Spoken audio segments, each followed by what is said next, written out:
Olá a todos e sejam muito bem-vindos a este vídeo. Ahm, Sou o Miguel e esta é uma das grandes perguntas que me têm feito e é o meu primeiro vídeo em português. Portanto, porque é que agora há muitos treinadores portugueses no Brasil? Eh, e a explicação é um pouco simples, mas é preciso fazer um pouco de exploração sobre a história do futebol. É assim, eh, o Brasil, na última vez que venceu o Mundial, foi em 2002, com um selecionador que veio para Portugal e foi selecionador da seleção portuguesa, Solari. Um, Desde esse momento que o futebol brasileiro tem ficado para trás em relação ao futebol europeu. Eu tenho que dizer nestes últimos 20 anos, e até posso até recuar um pouco mais, 25, que o futebol brasileiro tem cada vez mais ficado para trás em relação ao futebol europeu. Não só isso aconteceu, mas vemos que na altura, por volta do ano 2002, 2001, haviam vários treinadores brasileiros em Portugal. Portanto, aquilo que acontecia era exatamente o contrário. O treinador brasileiro, até certo ponto, era popular em Portugal. Mas houve um momento onde isso começou a mudar, que foi o momento da ascensão de José Mourinho. José Mourinho, que nessa altura estava a treinar o Leiria, passou pelo Benfica, que o despediu, e depois, mesmo em 2002, assina pelo Futebol Clube do Porto, meio da época desastrosa, 2001-2002, onde até ficou marcado por o antigo treinador Otávio Machado ter rejeitado Jardel na equipa do Porto, que optou por ir para o Sporting, a equipa que venceu esse mesmo campeonato. Mas, não obstante, essa ascensão de Mourinho, que acabou por em 2003 vencer a Taça UEFA, agora a Liga Europa, e em 2004, no ano seguinte, vencer a Liga dos Campeões, fez com que houvesse essa ascensão do treinador português.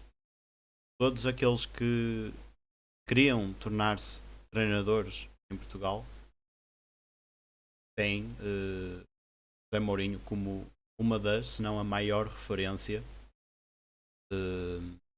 para se tornarem treinadores de futebol e para melhorarem o seu trabalho. A partir daí houve vários treinadores que aos poucos foram se integrando em Portugal e também foram também projetar-se no panorama europeu. Por exemplo, André Vilas Boas, que venceu a Liga Europa em 2010, 2011 com o Futebol Clube do Porto, uma equipona muito boa, não é só para nomear alguns: João Moutinho, Hulk, Falcão, Cristiano Rodrigues, Belushi, Fernando,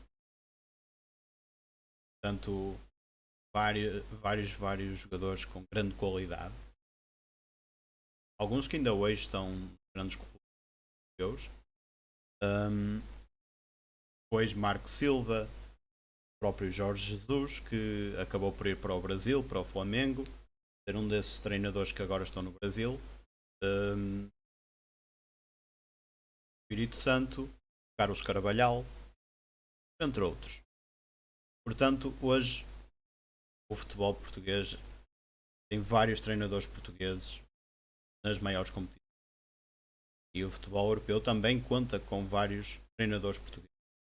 E não é por acaso que hoje, se vocês, brasileiros ou portugueses, quem quer que esteja a ver o vídeo, olharem para o panorama na Primeira Liga, treinadores portugueses, isto num continente que é o continente europeu, num panorama que há 20 anos, 30 anos atrás, haviam muitos treinadores brasileiros ou até treinadores estrangeiros, hoje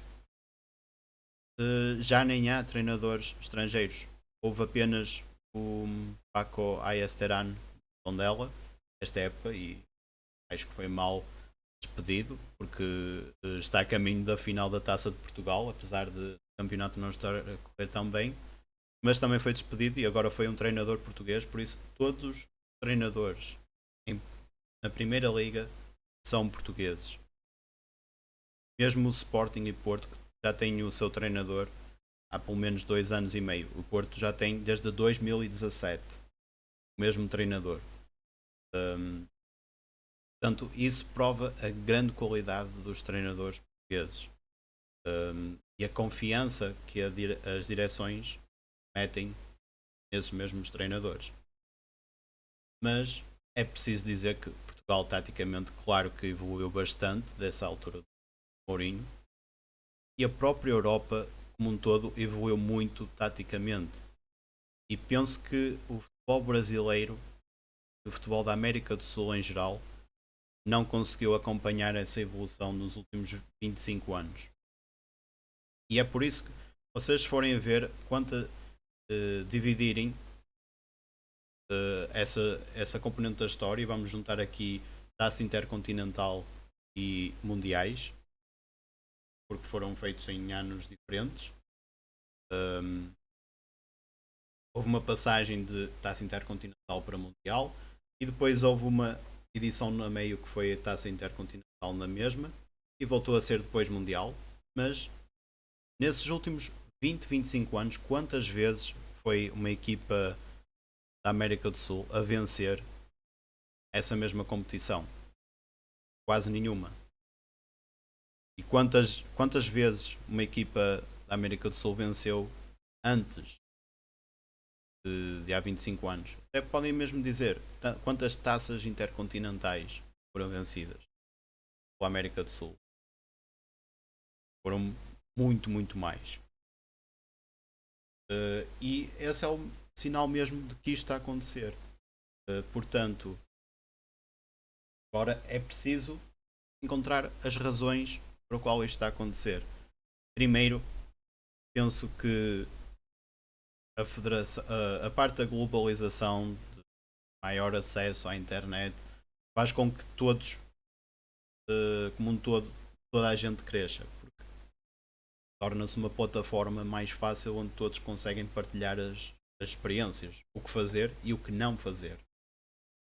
Hoje, com cliques, aprendes sobre sucessos e insucessos de outros, quando há 20, 30, 40 anos atrás terias que ter a sabedoria de uma outra pessoa, terias que ter olheiros para que tu reconhecesses mesmo que aquilo que aconteceu, aquilo para fazer e aquilo que não se deve fazer. E até que por causa disso o jogo taticamente evoluiu muito mais. Há 40, 50 anos atrás não tinhas grandes meios de estudar as equipas adversárias. E hoje é muito mais fácil. Hoje uma pessoa tem acesso aos jogos de qualquer equipa profissional. Portanto, consegue estudar jogos, consegue estudar os passos que existem, etc.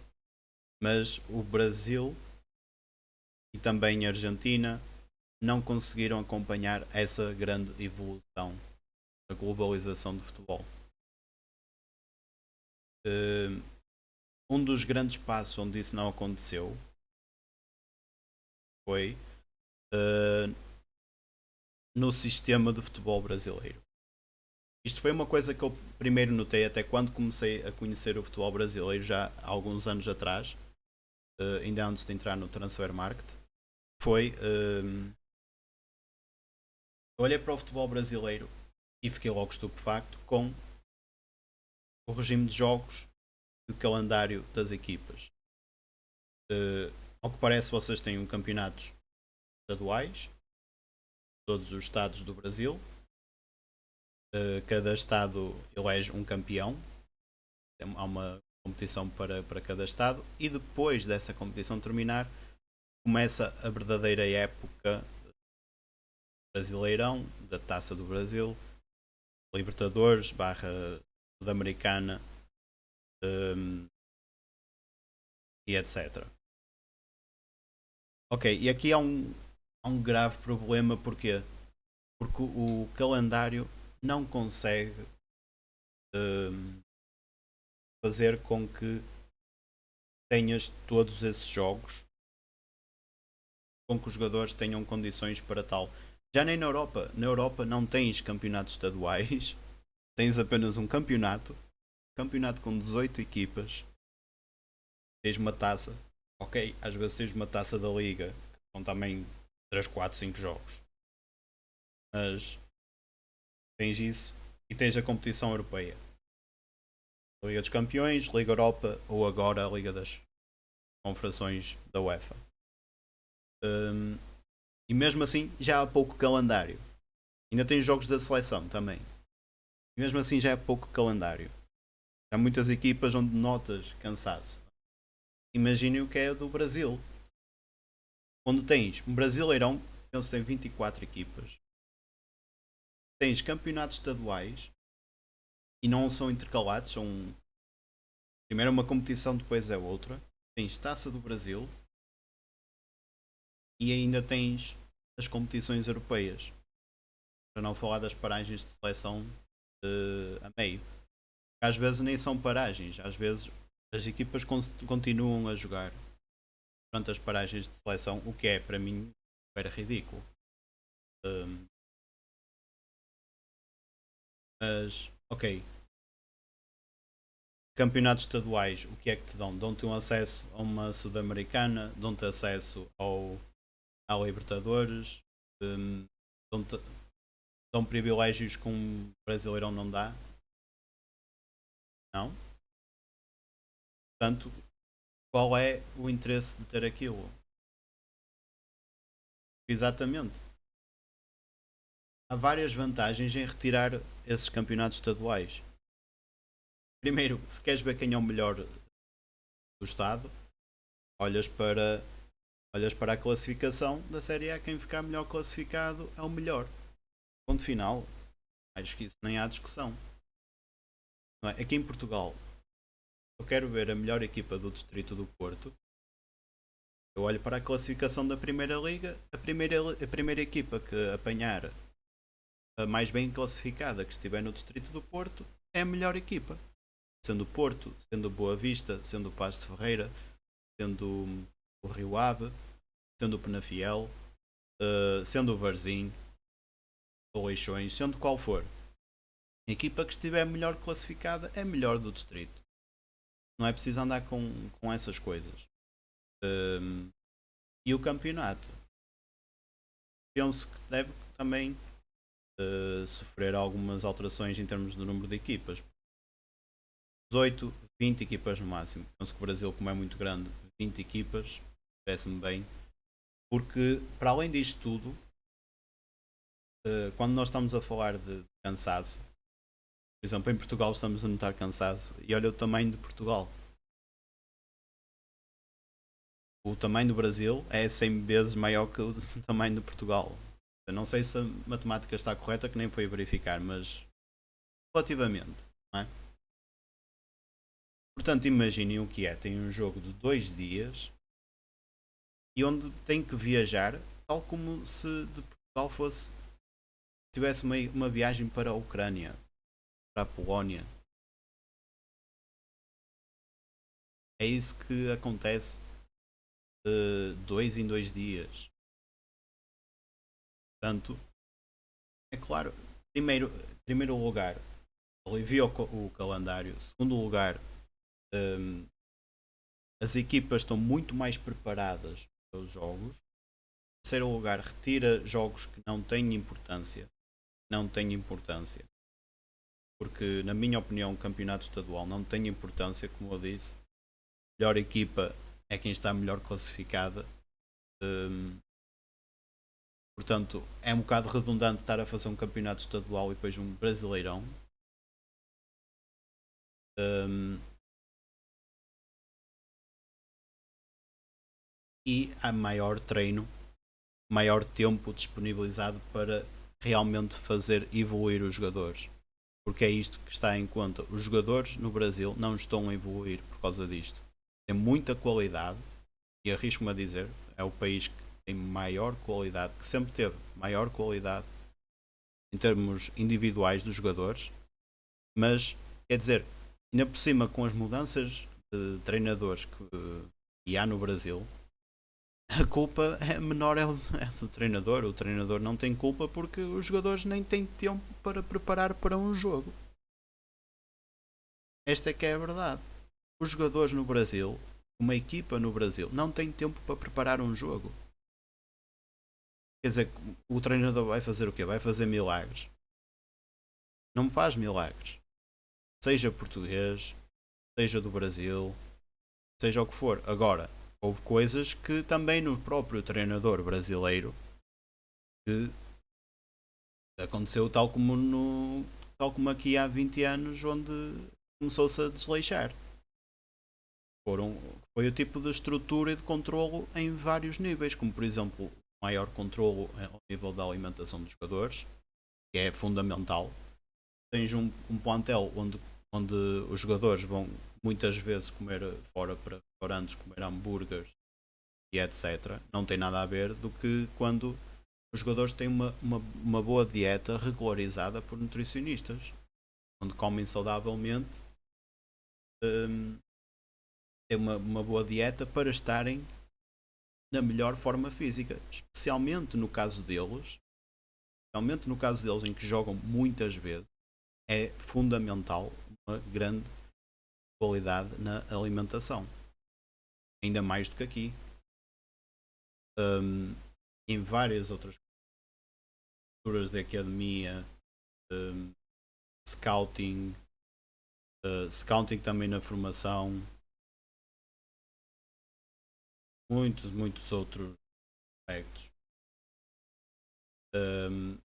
E acho que é esse tipo de componentes que falta ao futebol brasileiro. E ainda bem que agora há vários treinadores portugueses. Eu sei que agora essa coisa vai acabar de é o treinador português é melhor, porque simplesmente também não é verdade isso.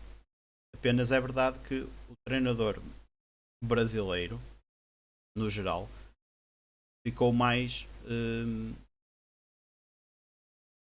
acomodado, ficou mais estagnado, digamos assim. Até porque não tem muito tempo para fazer um bom trabalho em termos táticos. Portanto, penso que a federação mudando, ou o organismo de futebol brasileiro mudando isto, e haver melhores direções, também direções que não despeçam um treinador de 3 em 3 jogos, ajuda. As equipas vão melhorar muito a sua qualidade, os jogadores vão ter oportunidade de crescerem em treino e em jogo, não de jogo de 2 em 2 dias, jogo, viagem, jogo, viagem, jogo, viagem. A qualidade do futebol na liga vai melhorar muito.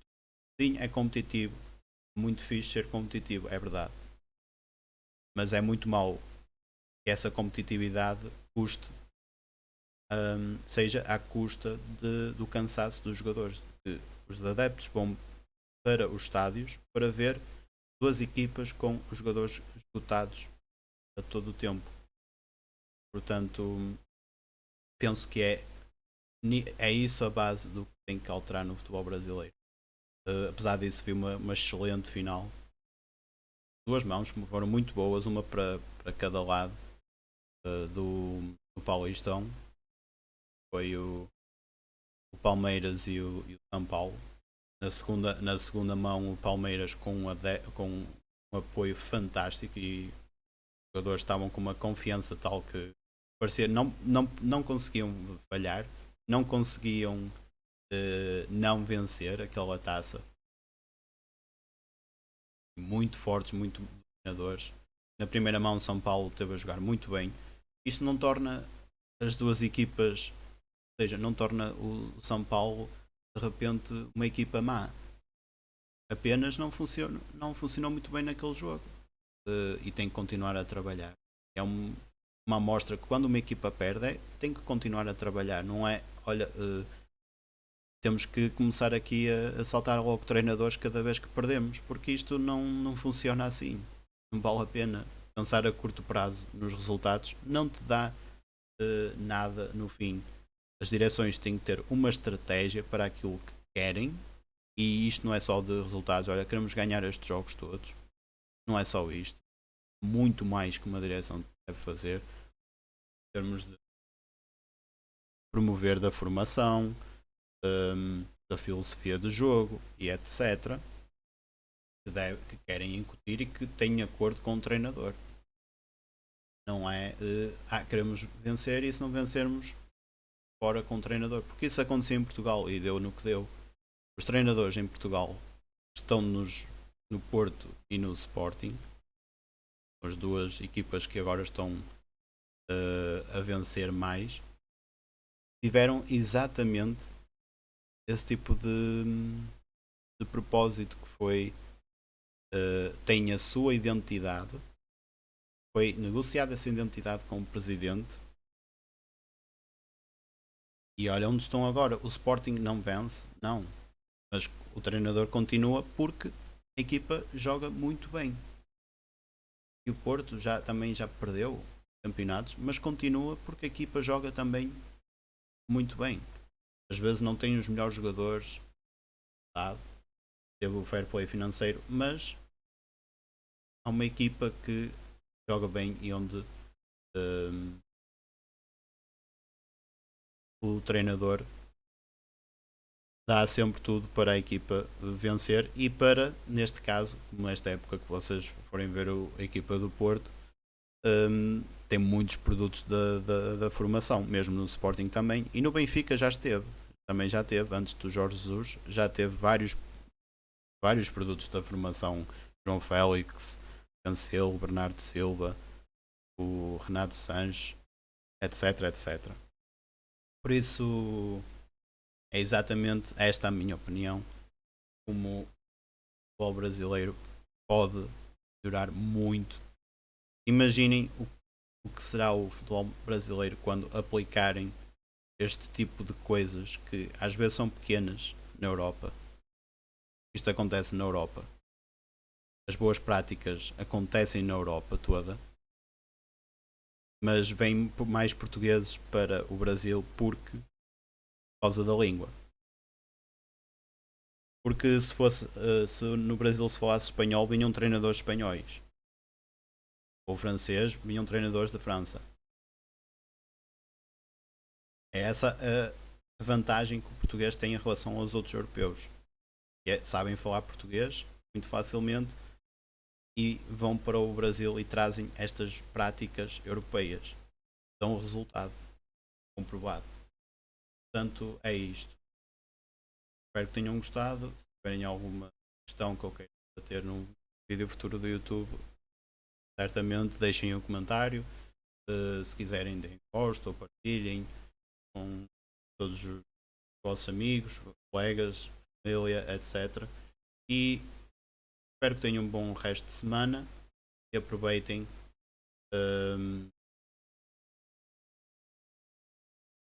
E tchauzinho, fiquem bem.